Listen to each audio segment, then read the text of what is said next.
Ecosexuals are the newest addition to the LGBTQIA plus community, apparently. I just learned this today. A woman has recently come out as ecosexual, and she claims to be in a relationship with a tree. And I actually feel strongly about this. We need to bring back the term tree huggers for climate advocates.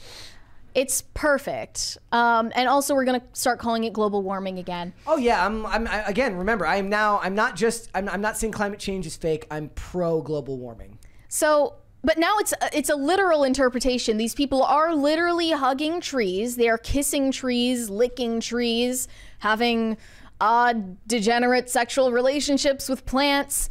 This 45-year-old was experiencing feelings of loneliness when she stumbled upon a unique connection with an oak tree. Maybe she just really liked the character Poison Ivy. Of course, she's Canadian. Frostback. Let's look at her TikTok explaining the story. It's titled, "How to Never Feel Unlovable Ever Again." I guess a tree can never abandon you. It started back in that heinous year that none of us like to remember, 2020. It was in that year that I moved from Mexico to Canada with my family. And being neither Mexican nor Canadian, I had been lonely for a long time. Lonely despite being married, because moving in the year of a pandemic put just tremendous weight on my partner and me, so much that we nearly destroyed each other. In this time, I developed several coping mechanisms, and among the healthier of them was taking daily walks on this marsh swamp that is near my house. These were therapeutic walks. I would cry in the rain, I would talk to my friends, and I would come up with these massive epiphanies about my life and how I wanted it to be. One of the most significant was the realization that I had been craving that rush of erotic energy that comes when you meet a new partner, and that it is not sustainable. It doesn't last. We are human. We cannot keep up with that energy forever. Yet I believed it was possible. I believed I could tap into that erotic life force somehow, somewhere.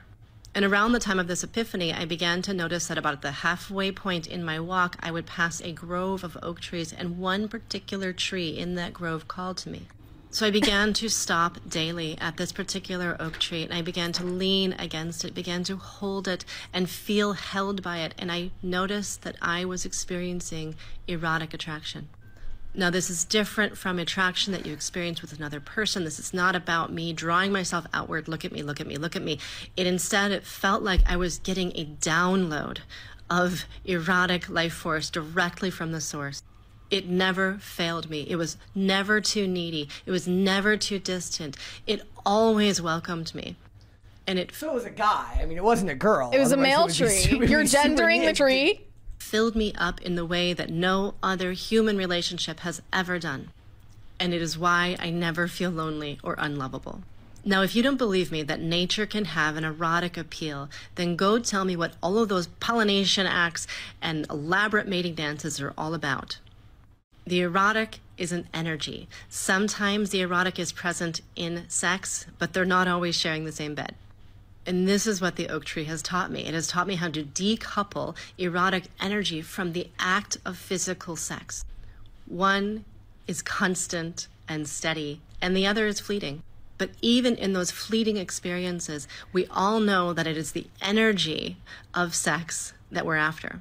And in case you're curious, yeah, I still have human relationships, and by the grace of the goddess, my partner and I are still together. We made it. But I know now what a human can provide. So she's a cheater as well. And what nature's endless well can. So if you want this too, then first look inside and notice what you really want, and then look around, because nature's always flirting with you. So she cheated on her husband with a tree. No. We don't know that that's a guy. She said partner.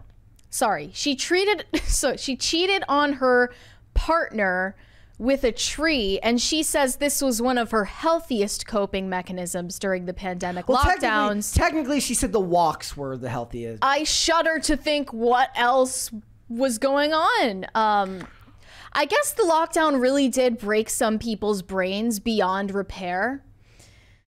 Her next video was breaking misconceptions about ecosexuals. Dare I ask what she revealed in that one? I don't know. Should we watch her Is that in the her next video. Is that in the same thing here? Yeah, but we don't have to hear any more from her. That's fine. You also sent me this meme that you found on Instagram. Vice reported that ecosexuals believe having sex with the earth could save it. Seems like the kind of thing white people with dreadlocks do. She didn't have dreadlocks though. I'm sorry, but I mean, she does give off a very crunchy vibe. So she's living her truth, as they say. So ecosexuals believe having sex with the earth could save it. I went back and found this Vice article from 2016. It's a real thing. From skinny dippers to people who have actual intercourse with nature, ecosexuality is a growing movement taking a new approach to combating climate change. Technically, we did just, if anybody watched, I didn't watch Saltburn, but I was informed of the scene at the end where he has sex with the dirt. This just sounds very unhygienic. Hung like a tree. Getting dirt and leaves and branches everywhere. It just doesn't sound very healthy. I just actually like we got a $20 one here from Mikey. Says that poor tree, it couldn't consent to any of this. I know. That is 110% true. And she probably misgendered the tree. How does she know that the tree was male? Rubbing sap all over herself while listening to Enya. No. But you know what? You know what this is? This is witchcraft. Okay? You know how we were talking about that apparent witchcraft ritual that Taylor Swift is doing on stage? It involves gathering and harvesting all of the elements from nature. You get fire, water, earth, air. You mix them together to harness the energy of the earth and channel it towards your ends. That is actually a prevalent theme in witchcraft. And if you are trying to make a spiritual connection with a tree or with dirt or a lake or something, you're actually practicing witchcraft in a very real sense. And this reminded me of another article that I came across last year that is about a woman who waters her plants with her own period blood. It says, I use my period blood to water my plants. It helps me give back to the earth and makes my menstrual cycle feel magical. The 37-year-old used to experience painful and heavy periods, but not now. She got into shamanism and learned about her quote-unquote powerful womb. The practice of giving blood back to the earth was an ancient tradition, so she's reviving it and sharing it on TikTok for everyone in that digital insane asylum to see. I'm sorry, but if some dude was like, I give back to the earth by just dumping a load all over a tree, he's going to jail.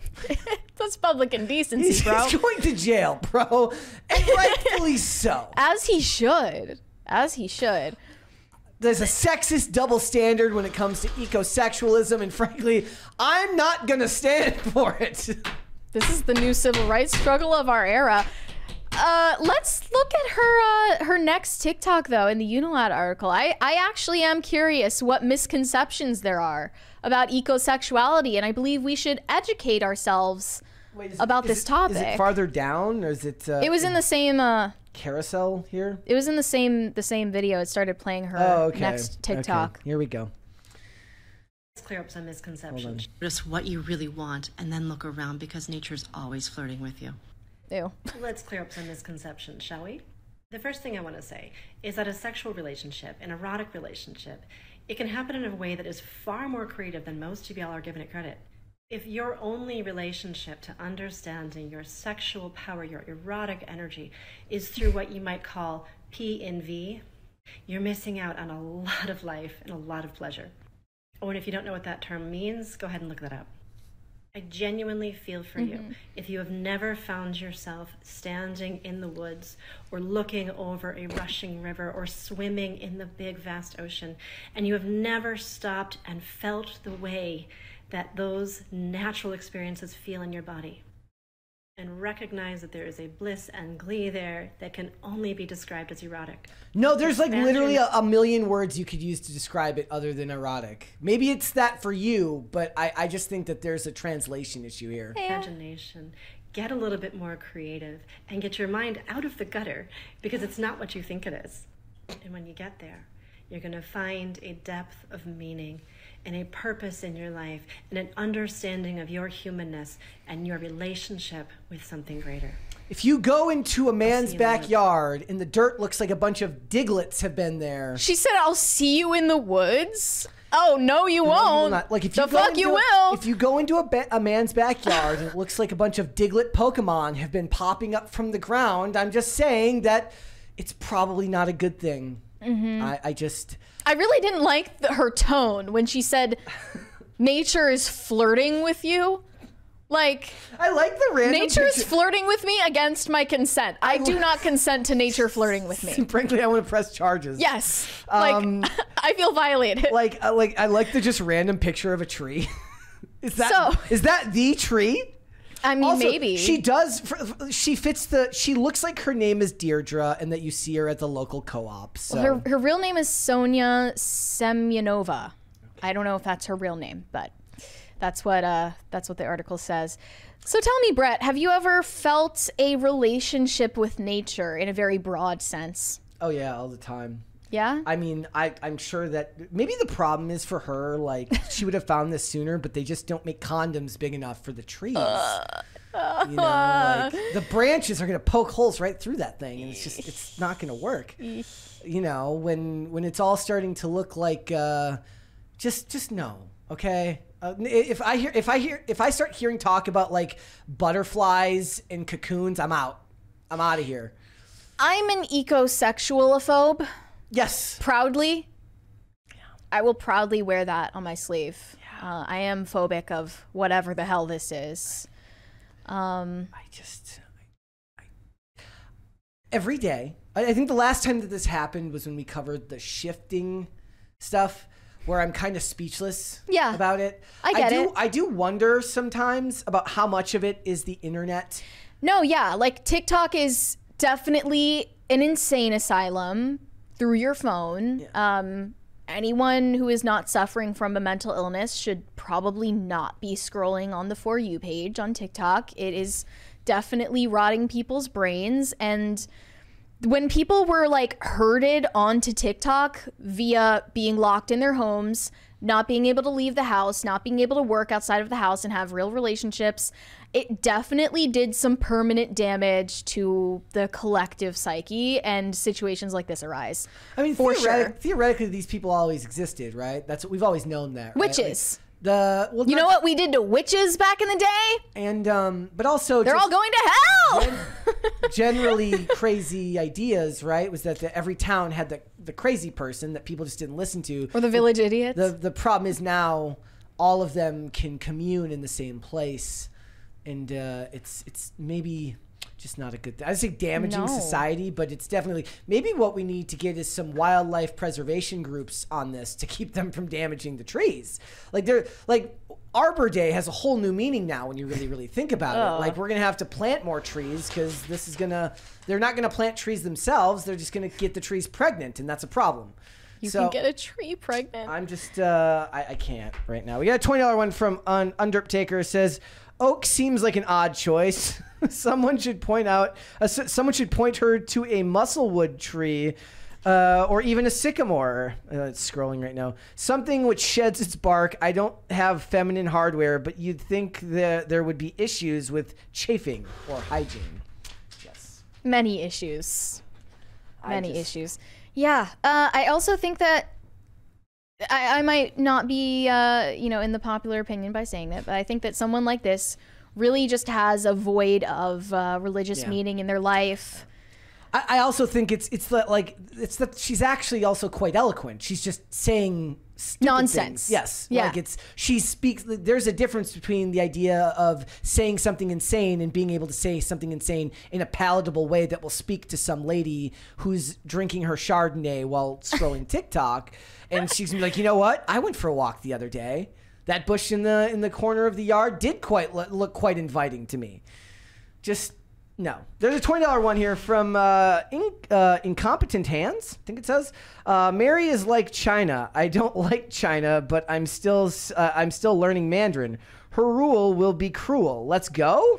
Mary should watch Buffy season 5. Has a pro-life message. It's more Christian than you'd think. Hey, Brett, I listen at work. Well, thank you. Do you agree with that about Buffy? Yes. I mean, interesting. Buffy's good. Thank you, guys.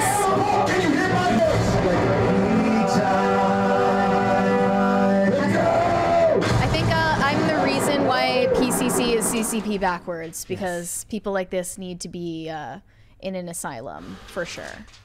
Thanks for watching. Listen to full episodes of Pop Culture Crisis on Spotify. Keep up with us on social media and make sure you subscribe and ring that bell so you never miss the show. Bye, guys.